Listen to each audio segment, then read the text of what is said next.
Chris, your thoughts on you guys being tied with the Grizzlies and the Spurs now, leaving the number 2 spot, all 54-26? Got 2 more games to go. That's it?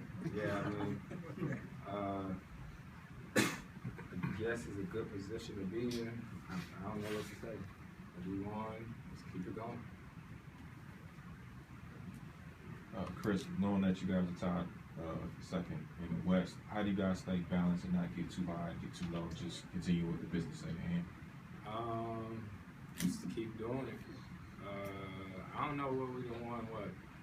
I mean, 9 last 10. Something. 12 out of 15. Oh well, we've been winning a little bit for a while now. So. But even at the end of the season, sometimes you know, kind of winds down. You guys get geared up for the playoffs and stuff like that.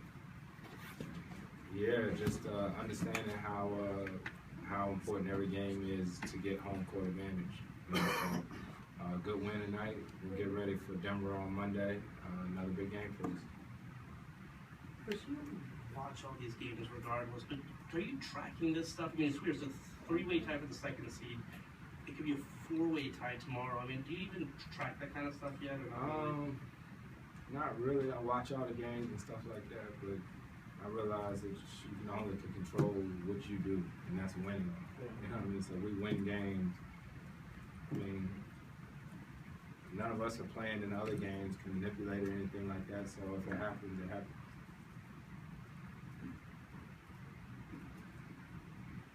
Chris, you've been on teams before, kind of been in playoff races. When you've known the matchups or felt like you could manipulate the matchups a little bit, does that creep into a guy's head a little bit? I mean, right now, obviously, you can't even think about it because it's so close. But. Yeah, it's crazy. Most of my years, tell you the truth, it's always went down to the wire. Even when I was in New Orleans, I remember it was crazy one time. We played against Dallas the very last game of the season.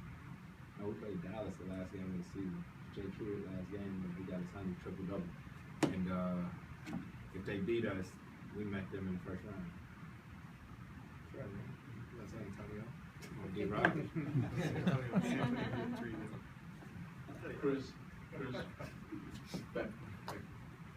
Chris, talk about the philosophy that Doc is teaching you guys about playing hard, playing smart, playing together, and having fun. How's that transitioning into the equation of the game? It's a lot of things that Doc says that sort of becomes like ingrained in you, and sort of reminds me of my college coach, Skip Prosser. There's a lot of things that he says you just start to remember in everyday life, and one of the things Doc talks about is not getting bored with the process, doing the little things like those blockouts tonight, 2 blockouts. They could cost us a game, and just stay in the course. Chris, talk about if this team looked any different without Mike out there on the floor tonight and Tony out there. I know you might see them in matchups usually. So it's a whole lot different. Yeah. It's a whole lot different tonight. Tony wasn't there, Mike wasn't there, Gasol wasn't there in the second half. That's not the team that would be there in the playoffs, but we couldn't do anything about it. We had to, play our game. Do they still stick to their defensive principles and kind of how they play as a team? Even yeah, always. Good teams do that. Great teams do that. I mean, we did that last year when I was out. Same thing when Blake was out this year. We played, and that's what good teams do. When guys go down, you step up.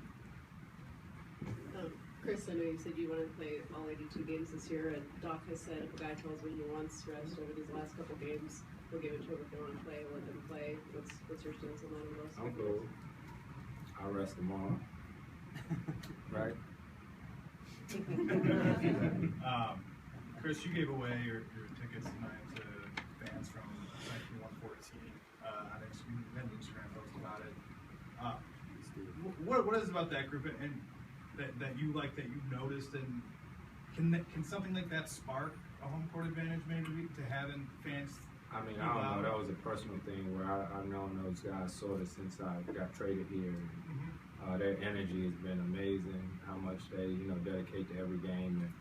And my brother's in Virginia with my AE team, and so I knew I wasn't losing my tickets tonight. And I talked to my brother about it, and I thought it'd be cool to give it to them. Just to give them that experience.